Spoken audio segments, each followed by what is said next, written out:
Por que muitos professores insistem em utilizar métodos antiquados que não levam a realidade para a sala de aula, quando a tecnologia é dinâmica ao disseminar informações? Por que tais docentes não mudam a forma de trabalhar, não realizam reflexões sobre o que ministram? Por que ainda tem preconceito em relação ao aluno? Por que esperam um padrão pré-estabelecido em que o conformismo, a imobilidade, a passividade, a aceitação devem se ajustar à sua forma de conduzir os trabalhos? Talvez porque se esqueçam de que uma aula é um contrato entre professores e alunos, em que a cumplicidade de ambas as partes visa ao aprendizado de habilidades e de absorção das disciplinas estabelecidas no currículo. Talvez falte diálogo, dirão alguns. Argumentarão que esse contrato e essa cumplicidade devem existir desde o primeiro dia, com um olhar sobre a vida de todos e de cada um, na busca de uma empatia recíproca. Outros dirão que essa empatia nasce da competência do professor, do domínio do seu conhecimento, da motivação, da dosagem de conteúdos, das metodologias facilitadoras, da avaliação de acordo com o ritmo da classe, de reforços e recuperações. O que se tem observado na sala de aula são conflitos e antagonismos, um estereótipo de um campo de batalha, onde não há vencedores. De um lado, os professores por se sentirem frustrados em sua condição de mestre, de outros, os alunos, por desvios de formação e possíveis traumas em relação a comportamentos e ao fato de não acompanharem o ritmo estabelecido. Mas onde está realmente a causa desse embate?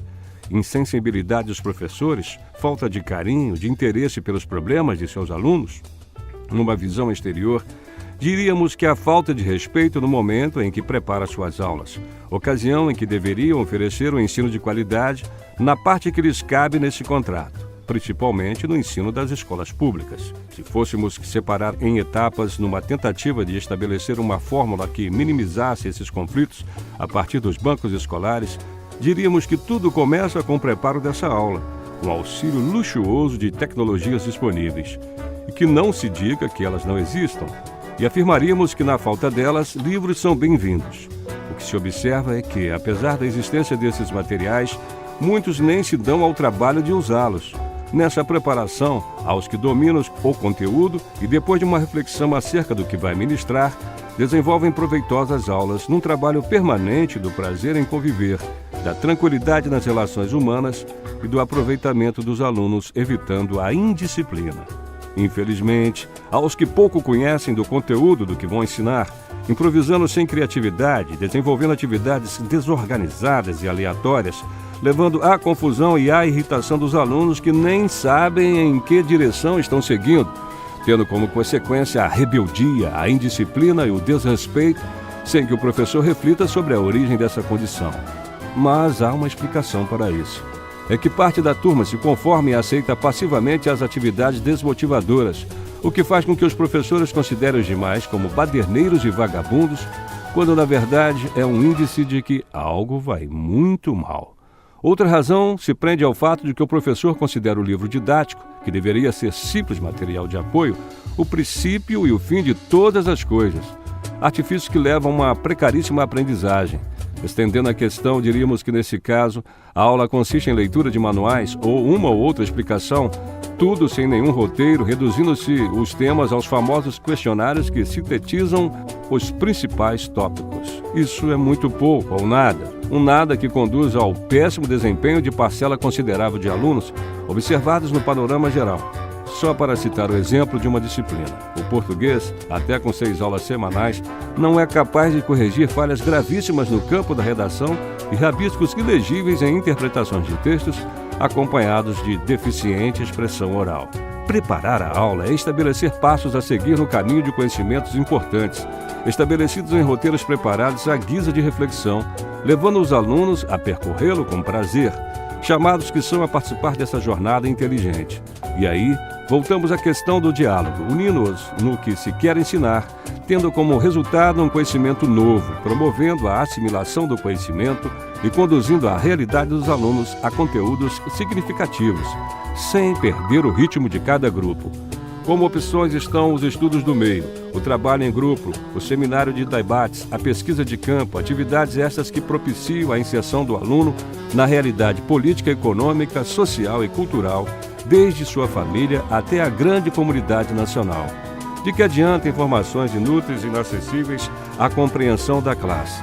Antes de tudo, é preciso entender que uma aula deve possuir início, meio e fim, mesmo que a unidade englobe mais de uma parte, fato muitas vezes esquecido por muitos professores, talvez até inconscientemente, quando interrompidos por fatores adversos como o sinal, por exemplo, não concluindo a sessão, o que leva o conteúdo a diluir-se no espaço de tempo, podendo até ser esquecido. E por que isso acontece? Falta de seleção de objetivos para o tempo destinado, que deve culminar com uma breve síntese, sempre com a participação de todos. E nesse caso, não deve se esquecer de verificar se os objetivos foram atingidos, refletindo sobre a sequência dos trabalhos e recuperação contínua dos conceitos não assimilados. Voltando ao contrato, pouquíssimos professores orientam a auto-organização do trabalho de seus alunos, com observações dos cadernos e orientação sobre documentação para a próxima aula. Ao observar os registros em tais apontamentos, verificam anotações aleatórias, rabiscos, desenhos, tudo desvinculados dos conteúdos, o que demonstra pouca ênfase que o professor dá ao acompanhamento individual em sala de aula, e passam a culpar os pais pelo desinteresse com que acompanham a tarefa de seus filhos nos deveres de casa, demonstrando claramente a falta de um esforço coletivo na busca de um aprendizado efetivo.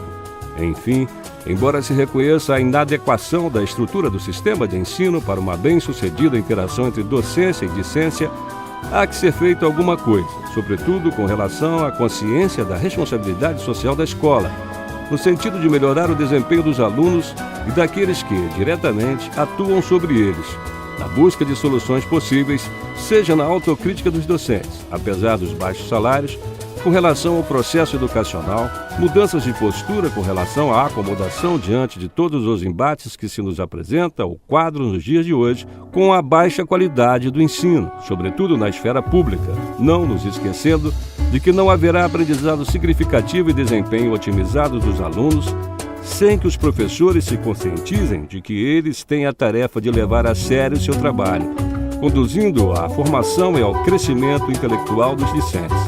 É preciso motivá-los a ir à aula.